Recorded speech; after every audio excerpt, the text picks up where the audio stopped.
Ladies and gentlemen, happy fall 2002. I just want to welcome you back to What the Buddy and Kreese Show. I am your host, Kreese. Buddy is still feeling under the weather, so he will not be joining us this episode. But I promise you he will be back with more stories and more experiences to share. Who knows, maybe he'll have some new experiences since he's been sick that he can share with us. He may classify as paranormal. We will have to wait and see. But let's go ahead and get started with today's episode. So, as I said, happy fall to all of you. We all know how 2020's been so far. So hopefully this fall season, this Halloween season of 2020 will be back to what we're used to, what we like, and what we know about this wonderful time of year. I do know that the energy is definitely up. The negativity energy is up due to everything that's been going on, from the pandemic to the social justice movement and changes to protesting and the riots that have taken place. And I'm not talking about just here in the United States. All this is affecting the world. It's worldwide. You know, there's protests around the world taking place with those countries having their own social justice concerns and issues they're addressing, to pandemic-related issues going on. So the world is definitely, in this year, has definitely been negative all the way around for globally. We're just going to have to move forward, and I think the time to move forward is now, is this year, is this fall. Let's move forward. I'm curious to see how much the negativity and energy is going to take off, how much more activity people will be experiencing this Halloween. I know I'm already having more experiences and seeing more shadow people for this early in the season. I'm seeing quite a few that are popping up now, and I know it's because of the negativity that's in the air, the negativity that's in the atmosphere, with everything that's going on. Now, fortunately, they've not been hostile. They've just been pretty much passing through. I've done my cleansing as I always do, and that's all we can do and move forward. So this time of season always presents itself with a wide variety of experiences. I was teaching college level courses, and my students all range, late teens, 18, 19, 20, up and through, I had a couple there in the mid-40s. Students in the 20s and 30s, they're there getting variety of education, different reasons why they're there. But I always taught in the evenings, and I usually had a crew, and I called them my crew because it was myself, and then I also usually had 2 or 3 other instructors that also were working the evening, teaching for the different programs. And this one evening, I had myself, I had 2 senior instructors who'd been there for a while, and then we had a brand new instructor. She had only been there maybe 2-3 weeks, maybe 4 weeks. I'll give her a full month. So when throughout the evening, this campus, we saw shadow people. We had some activities that take place. So those of us that had been there on this college campus for a while, we'd expected it. We've seen it, and we're very curious about it and whatnot. So this new one, we're not sure, with this type of topic, you could easily scare somebody or make somebody run away very quickly. And with new staff, we didn't share our experiences until, they started sharing things that they'd seen or heard, or they questioned things. Because, again, this topic can definitely, people believe it, don't believe it, maybe deathly afraid of it, or it could be totally awesome, think it's totally awesome, kind of like myself. So this one evening, we get done with the classes and start sending students out. The one senior instructor, she was finishing some testing up, so she had a few more students there. So we break off and we start to go and shut down the buildings. And that was our job at the end of the night, is to make sure. It was a smaller campus. So we made sure that all the students were off campus, there was no staff working late, and we locked all the doors in the main building, turned the lights off, doing the usual close-up of the facility for the evening. So we started that, I had to go plug in attendance, so I went into the teacher's lounge, they call it teacher's lounge, but our little teacher work area. I went in there, started working on the computer, and the new staff member and the one of the two senior instructors that were on campus with me that night, they went and they started shutting down the buildings. So as they're shutting down the buildings, the other instructor finished her class, gets her students out, and she goes and does whatever she's going to do. I think she did some attendance and then had to go put her file away over at the registrar's office. So I'm standing outside in our courtyard, just outside of our little teacher work area, and I have the new instructor there. We're talking, just chit-chatting about how the night went and how she's like teaching there at the school, so forth and so on. So as they come back around out of the main building, the two senior instructors, they finished locking up and put their files away. And they came in there and they said, hey, I gotta go in and grab my stuff. So I was like, okay, go ahead. So we were standing catty corner in this little hallway that leads out to the parking lot, and you had our work area there, you had a classroom that had a door to that hallway, to that outdoor hallway, and then you had the main hallway of the south building and some restrooms, and then it opened into a big courtyard area. So we were standing between the restrooms and our workstation area for the instructors. And we're just chit-chatting there, and we're facing each other as we're talking, and then off, it would be my left and her right, because she was facing me and I was facing her as we were talking. And as we were talking there, now remember, the other two instructors are already back, and they went inside the building to grab their the lunch pail, their purses, etc. So as we're sitting there in the courtyard, now the rest of the building's empty.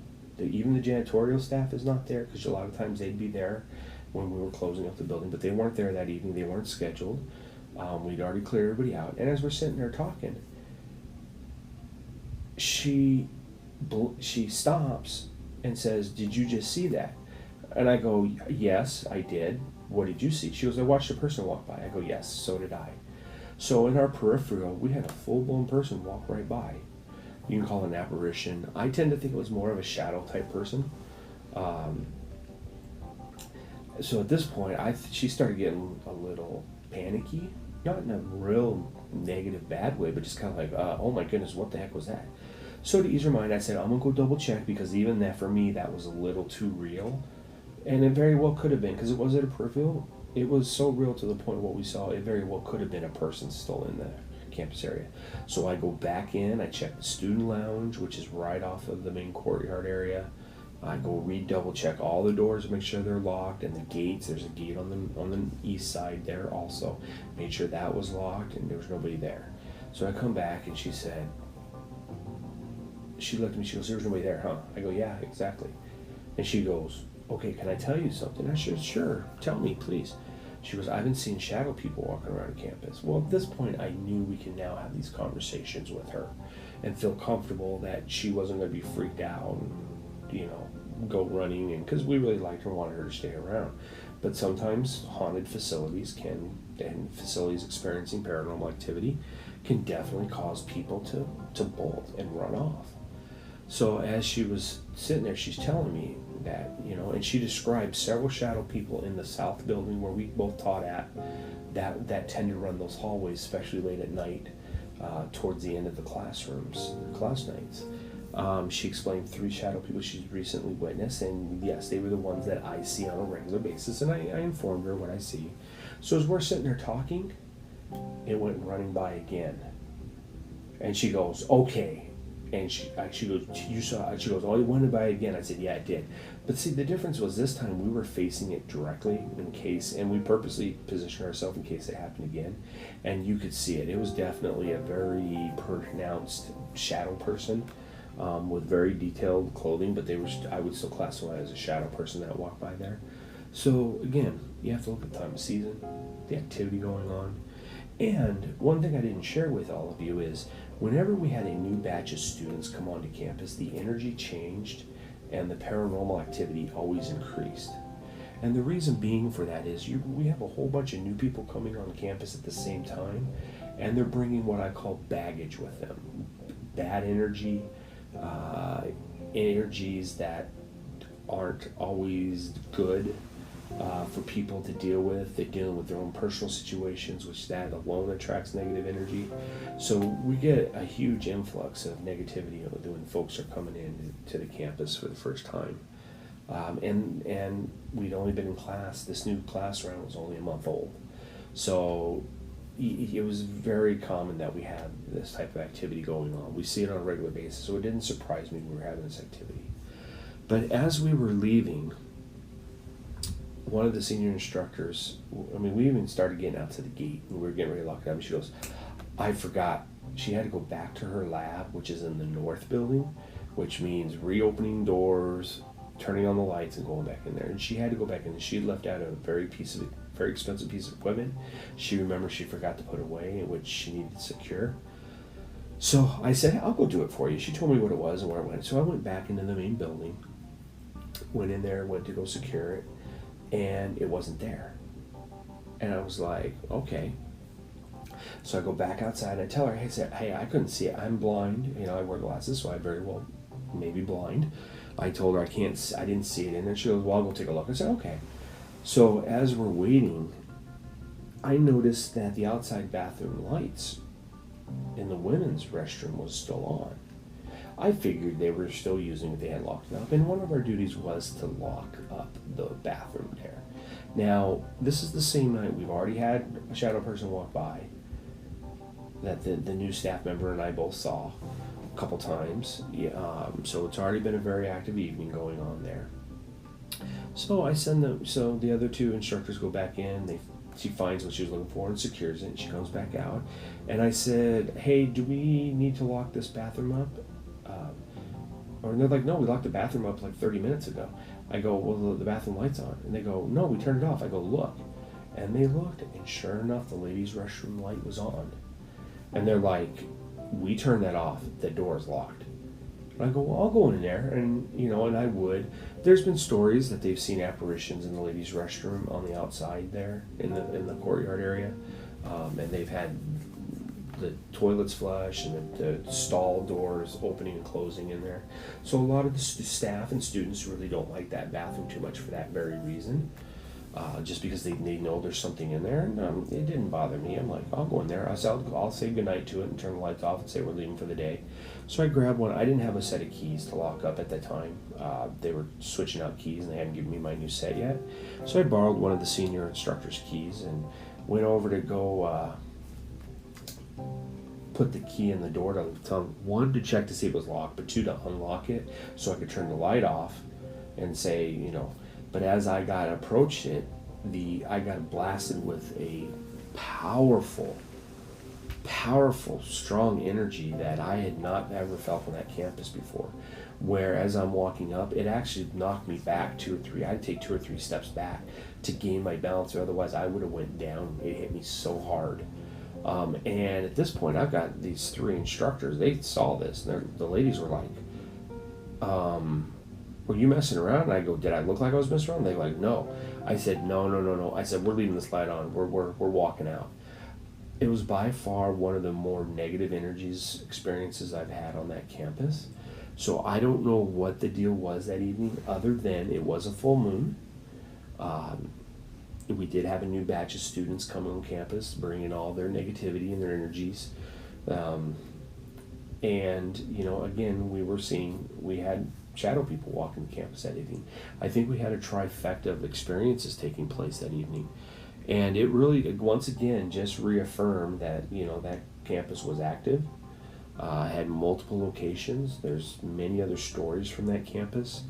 Especially working, you had the benefits of working nights over there. You definitely had a lot of experiences. We had some experiences during the day, but at nighttime over there in the evening into late evenings, yeah, we definitely rock and rolled over there in the paranormal realm.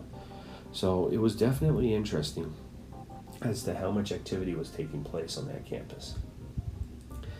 That was just one of many, many things that took place that evening. But that young lady, every night after that, she started having more and more experiences.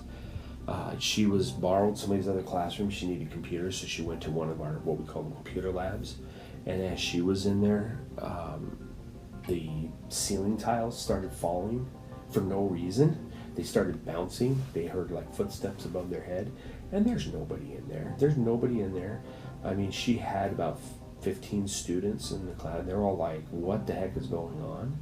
So I don't know if this new instructor was a magnet for the energy and it was feeding off her, because definitely, and she was a good person. She had good energy for the most part, from what I could tell. We always got along with her well. I had good conversations with her. Never had any indications that she was involved in anything negative regarding energies, religion, Ouija boards, cults, none of that. We had never had any indications of that. But it definitely, the activity did pick up when she came on campus, that's for sure. So I just, maybe, I don't know, she was attracting it, and it was manifesting itself in different ways we hadn't seen on campus yet until she was there. And she just kept having things happen. I know in her regular classroom she used, there was a permanent, what I call a permanent shadow person after she left teaching. She left teaching a few months after that. She found a different job that she wanted to do. And it wasn't because of the paranormal, because that was one thing we asked. I said, are you leaving because of the activity that's been taken? She's like, oh, no, that doesn't bother at all. When the other job pays triple what you're making, hey, I get it. We all understand that. But her old classroom that she used to teach in had a permanent shadow person, and it would sit at one of the computers in the back corner. And I did take into consideration the EMF that's put off from the computers. However, this was very specific. This wasn't your mind playing tricks on you. Multiple other instructors that I worked with, they every time they walked by, they had to take a double take, because they could have sworn somebody was sitting at the corner in the back row in front of the computer, and in fact there was nobody there. So we've had multiple, and that, even during the day we would have people report that to us, that they could have sworn somebody was in there. So that was something new that started happening shortly after she left. So what it is exactly, who knows? But hey, All Hallows Eve, this time of season, is what it always is about. It starts to pick up, and this year alone, with all the negativity, should be very, very interesting to see what's going to happen. Please, you can reach out to Buddy and I at wtbnk@gmail.com. Share your stories with us. If you want, leave us a note in there saying we can share your story on the air with everybody. Or we're just curious to see what kind of activity you all are experiencing. So just remember that this is the time to really keep your eyes open, keep your cameras recording, record everything, because you will definitely get some good evidence right now as to what's taking place with all the paranormal activity, and especially this time of season. So, ladies and gentlemen, I want to thank you very much for joining us. I promise you, Buddy will definitely be joining us next episode. If you need anything, please get a hold of us at WTBNK, I can spit it out, at gmail.com, and then all of our Instagram platform and Facebook, and we'll get back to you. This has been a wonderful time, wonderful evening with all of you. I thank you very much for joining us. Have a fabulous fall, and until the next episode, we'll catch you later. And remember, this has been a Loyal Family production and entertainment joint.